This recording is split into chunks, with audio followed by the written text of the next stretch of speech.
Subscribe कीजिए हमारे channel Sonipat 24 को। सबसे पहले लेटेस्ट खबरें देखने के लिए बेल आइकन को दबाइए। आई फाइनेंस छोटे व्यवसायियों को ऋण उपलब्ध करवा रही है, ये कहना है आई फाइनेंस के क्रेडिट और कलेक्शन देखने वाले अधिकारी नीरज कौशिक का। उन्होंने बताया कि आई फाइनेंस ने देश में 211 ब्रांच कायम करने में सफलता हासिल की है। इसी के तहत सोनीपत में आई फाइनेंस ने अपनी ब्रांच का विधिवत हवन यज्ञ करके शुभारंभ किया। उन्होंने बताया कि कंपनी छोटे उद्यमियों की सहूलियतों पर ध्यान देते हुए उन्हें ऋण उपलब्ध करवा रही है।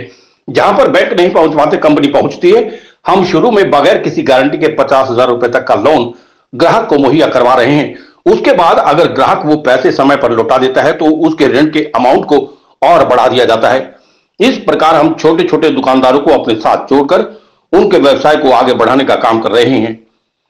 सोनीपत 24 के लिए शाम वशिष्ठ के साथ रमेश कुमार की रिपोर्ट। और हम लोगों की अभी तक 211 ब्रांचेस थी पैन इंडिया, और नॉर्थ में ये 100वीं ब्रांच है जो हम खोल रहे हैं। और इस साल हम टोटल जो है पिछले 1-1.5 महीने में हम लोग करीब 100 ब्रांचेस खोलने वाले हैं। उसमें 40 फुल फ्लेजेड ब्रांच हैं और 60 एक्सटेंशन काउंटर हैं। तो ऐसे मिला के 211 प्लस 100 311 ब्रांच हमारी अभी हो जाएंगी। तो कैसे काम करती है आई फाइनेंस? बहुत सिंपल है। हम लोग माइक्रो इंटरप्राइजेज जो कस्टमर होते हैं उनको लोन देते हैं। ये कस्टमर कुछ किसी भी सेगमेंट के हो सकते हैं, जैसे मैन्युफैक्चरर हो सकते हैं, जैसे किराना के कस्टमर हो सकते हैं, ट्रेडिंग के कस्टमर हो सकते हैं, जॉब वर्क के कस्टमर हो सकते हैं। इन सभी कस्टमरों को हम लोग, क्योंकि ये लोग वंचित हैं फॉर्मल क्रेडिट से, इन लोगों को नॉर्मली जो बैंक के सेगमेंट हैं वहाँ से लोन नहीं मिल पाता क्योंकि इनके पास कागज़ों की कमी होती है। तो आई फाइनेंस इनको जाके, हमारी एक क्लस्टर अप्रोच है, उसके अंदर असेसमेंट करके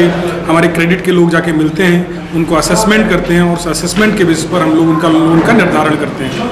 हम 2-3 तरह के लोन देते हैं। उसमें अनसिक्योर्ड लोन भी है, उसको हम हाइपोथिकेशन लोन बोलते हैं। सिक्योर्ड लोन है, उसमें हम प्रॉपर्टी जो होती है उसको मॉर्गेज करके लोन देते हैं। दोनों में फ़र्क इतना है कि अगर अनसिक्योर्ड लोन है उसमें 2 साल का टेनर रहता है तो लोन अमाउंट थोड़ा कम रहता है, और अगर सिक्योर्ड लोन है तो उसमें लोन का अमाउंट थोड़ा बढ़ जाता है, क्योंकि हम कस्टमर जो है 3 साल में अपनी EMI से रिपेमेंट कर सकता है। तो रेट ऑफ इंटरेस्ट क्या रहता है कस्टमर के लिए, कैसे चुकाना पड़ता है उसको? तो जो हमारा रेट ऑफ इंटरेस्ट है वेरी करता है। हमारा रेट ऑफ इंटरेस्ट 22 से लेकर 28% तक है। ये प्रोडक्ट हर प्रोडक्ट में वेरी करता है। उसके बाद अगर कस्टमर दोबारा लोन लेने आते हैं, 12 महीने बाद हम दोबारा लोन देते हैं, उसमें रेट की दर डिफरेंट रहती है। तो ये समय के साथ में और कौन सा प्रोडक्ट है उसके हिसाब से वेरी करता रहता है। जहाँ तक चुकाने का सवाल है, हम लोग उन कस्टमरों के बैंक के खाते में लोन ट्रांसफ़र करते हैं और उन कस्टमर से हम लोग NACH जो होता है वो हम साइन कराते हैं, जो ऑटोमेटिकली 7th ऑफ हर महीने उसकी 7 महीने उनके खाते में प्रेजेंट होता है। 7 तारीख को उनके खाते से अगर पैसे हैं तो EMI अपने आप कट जाती है। तो ये हमारा है। अगर वो 7 को नहीं दे पाते, किसी कारण से खाते में पैसे नहीं हैं, तो वो उसके बाद हमें 2-3 दिन में पैसे दे सकते हैं, ब्रांच में आके दे सकते हैं, या डिजिटल मीडियम भी है हम लोगों के। तो हम लोग वेरियस माध्यम, डिजिटल माध्यम से, NPCI के जो माध्यम है उनके माध्यम से हम लोग डिजिटली पैसे ले लेते हैं। आपका परिचय? मेरा नाम नीरज कौशिक है और मैं आई फाइनेंस में क्रेडिट और कलेक्शन देखता हूँ।